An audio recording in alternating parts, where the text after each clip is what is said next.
Hello everybody, I am Eric Ramos. I am the author and illustrator of Super Torta.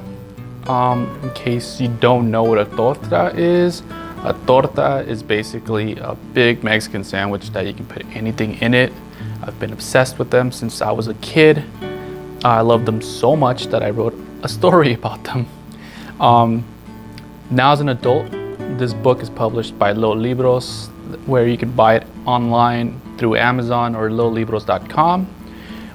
But the original story was actually written in 7th grade when I was about 12 years old for a class project.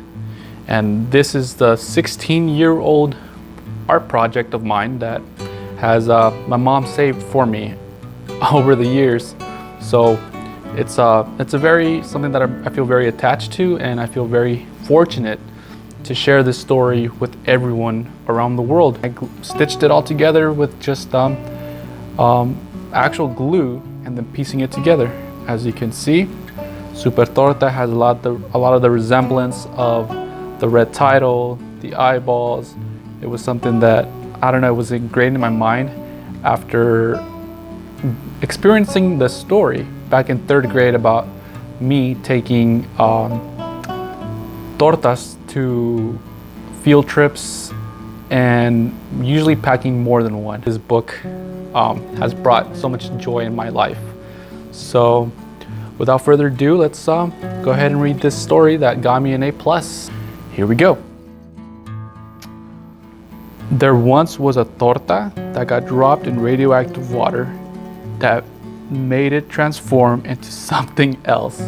And keep in mind, this is 7th grade, so excuse the grammar, and some of these drawings were made with color pencil and actual pencils, if you can see in the details. Something that I've always liked drawing since I was little.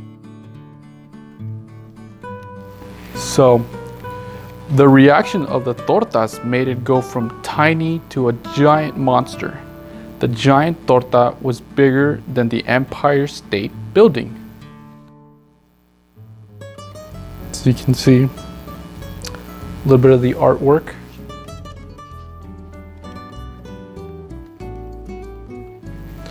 The giant torta started to rampage through New York City.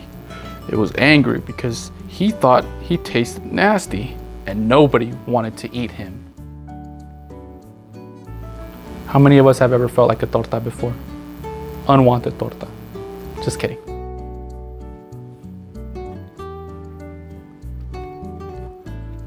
The police couldn't stop him, not even Superman, Batman, or Underdog.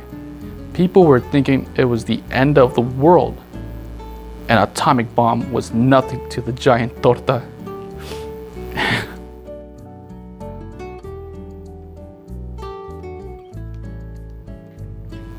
But lucky for us, there was a kid who loved tortas. His name was Eric. Eric wasn't afraid of tortas at all. He even stood up to him. And as you can see, here's, I guess, the little paper ripped off where I was at, but the only missing part of the book, which pretty good for a 16-year-old paper project. In one mighty bite of Eric's mouth, he gobbled down the torta. What happened after that? The radioactive torta made Eric really smart. Until then, Eric has eaten every kind of torta, almost. And as you can see, apparently it gave me so much swagger as a kid, just the tortas.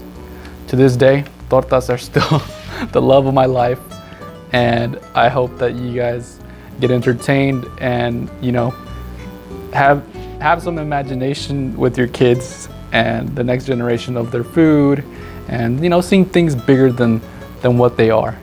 I appreciate you guys' time, and if you guys can compare the old between the new Super Torta, that would be really cool. I'd like to see what you guys think of the before and then after. It's a great story for you guys, like a good night, feel good just get a couple chuckles and smiles. Super Torta.